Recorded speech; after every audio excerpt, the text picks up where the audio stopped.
The journey of 3D design isn't always smooth, but every project teaches something new. Still learning, and this week I made a simple chair in Blender. Starting with the cube, I will just scale this down and tab into edit mode and add a loop cut and bevel it. Then on the side, I'm going to add another loop cut. Now on the face select mode, I'll select these faces and extrude it up. I'll select the faces at the edge again and extrude it up. Now I'm going to select the edge select mode and select these edges at the back of the chair and move it while pressing G on my keyboard. Now I'm going to tab into object mode and add the subdivision surface modifier. I'll put the levels at 3 and tab into edit mode again and bevel it.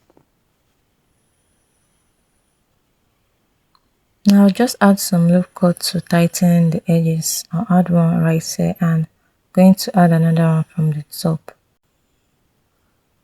Now I'll tab into object mode and shade it smooth. I'll tab into edit mode. I want the sides of my chair to puff out a bit, so I'm going to select this side using the face select mode.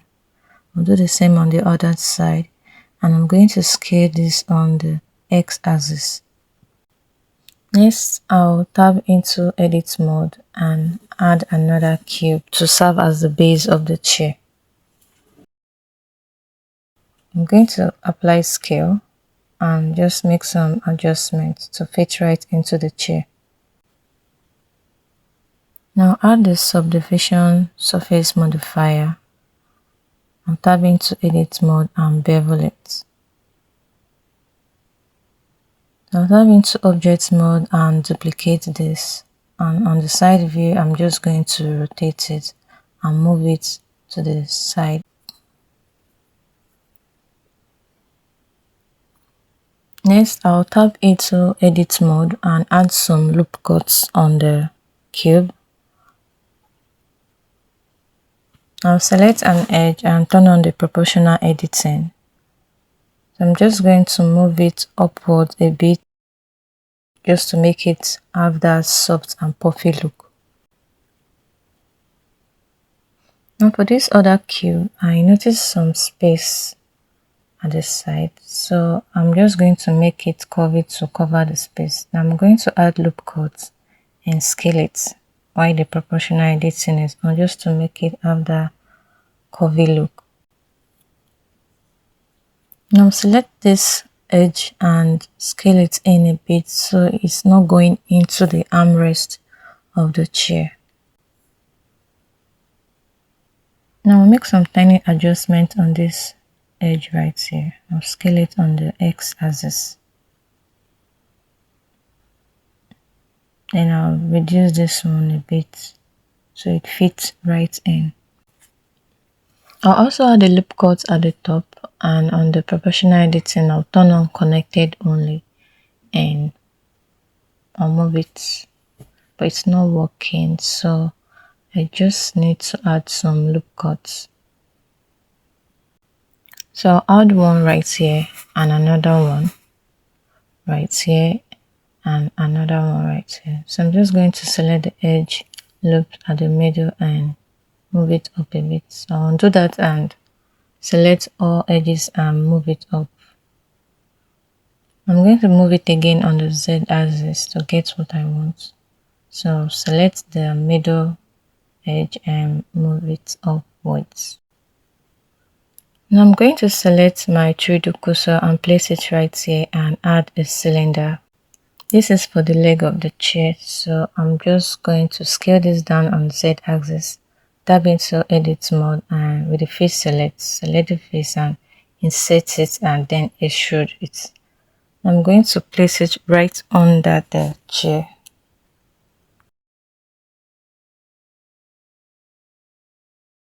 I'll add the other legs using mirror modifier. Using the mirror modifier on the y-axis, I will use the eyedropper to pick the chair as the reference object. I'm going to shade it smooth Now for the pillow, I'm going to place my cursor here and add a cube.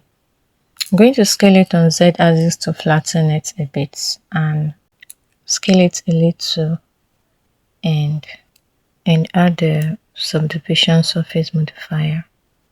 Now tab into edit mode. I'm going to add loop cut twice horizontally and twice vertically. This is just to define the pillow's shape. I'm going to tab into object mode and rotate it. This is going to make it easier when we are editing it. I'm going to shade it smooth and tab into edit mode. With the face select, I'm going to select the middle face.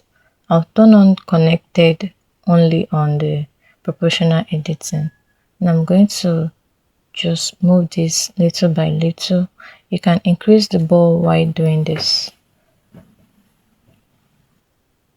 And I'm going to scale this and rotate it to position it very well on the chair.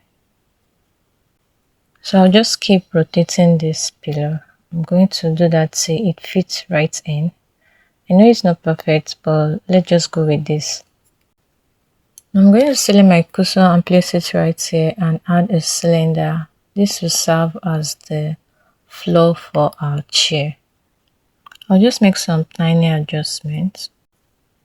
So on the front view, I'll move the chair up and do the same for the cylinder. I'm going to shade it smooth. Now let's add some material. Switch to the material preview and add some materials to my chair and also to the cylinder. Now for the leg of the chair, I'm just going to give it a gray color. And I'll reduce the roughness to make it have that metallic look. Now I'll scale the floor a bit. So I'm going to add a plane to serve as my background. I'll extrude it in edit mode, and on object mode, I'm just going to scale it to cover the screen and give it material. Next, I'll bring in a flower pot from my previous project. You can check out my last video to see how I made it. I'll open the file, press Ctrl C to copy and Ctrl V to paste it here. Now I'll make some tiny adjustments to position it very well. I added this flower pot to make the scene feel a bit cozier. Now scale this floor a bit. Now let's add a lamp to add an extra warm touch. So I'll place my cursor here and add a cylinder. I'm just going to scale it on Z axis to flatten it and position it well.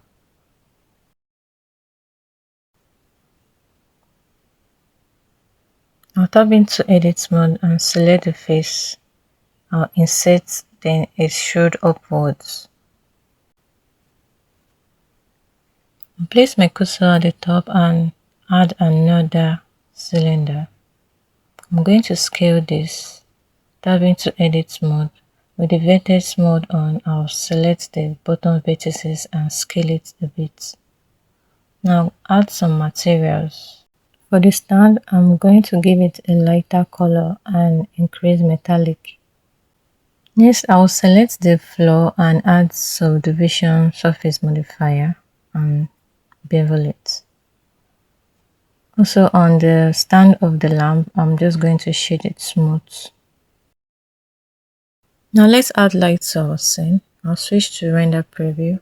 I'll go to add light and choose area. I'm going to move it right to the top and scale it. I'll move it to the back and rotate it to the side.